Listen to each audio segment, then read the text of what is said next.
Mick, bells coming up. Got here the last board that you rode against Italo.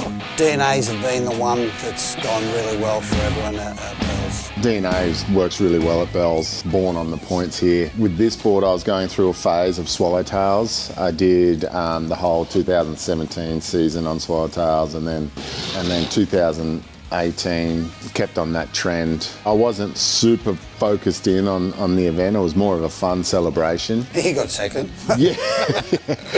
It started off, I was hungover, and then each day just got that little bit better.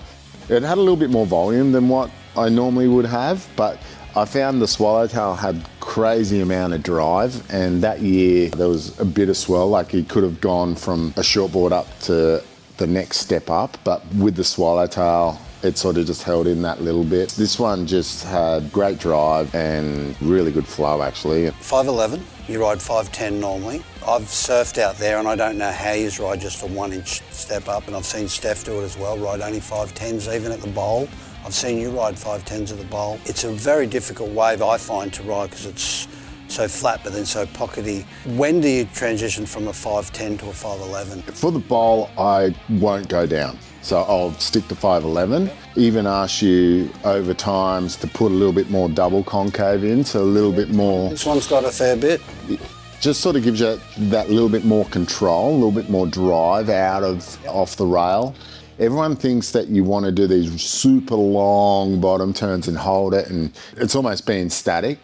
Where I found if you attack the bottom turn, it gives you more time to do everything else that you need to do. So I would always try and hit the bottom turn as hard as I possibly could, and then with that double concave, I could control that speed out of the top. It all depends on when I would step up to a 6.0. I would actually go 5'11", 5'11 and a half before I get to the 6.0. I could ride a 5'11 up to 6 foot, but sometimes I'd go the 5'11 and a half in that 4 to 6 foot range just because I wanted that longer rail. Just to sort of have that extra little bit of hold.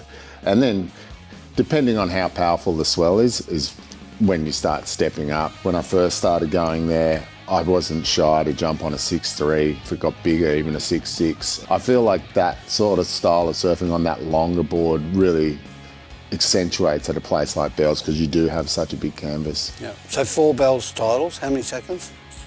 I think I got 4 of those too. 4 seconds, so a lot of time surfing out. Have you had many of those titles at Winky, or were they all bowls sessions? No, I won one event at Winky, beat Taj in the final. That was 2014. Yep. That board was actually different to what we would normally ride because it was small, it was pretty weak Winky. We were playing around with the J tail. Remember how we used to play around with that? So it had a little bit more width in the tail and sort of a little bit more forgiveness. Wasn't as drivey as the tail I'd normally use, but in those sessions it just gave me that extra little whip, gave me a little bit more sort of freedom to throw the board around. If anyone's got any experience about bells, they'll come and see you when you're down there, and if they're riding a DNA they should win, is that what you reckon? Yeah.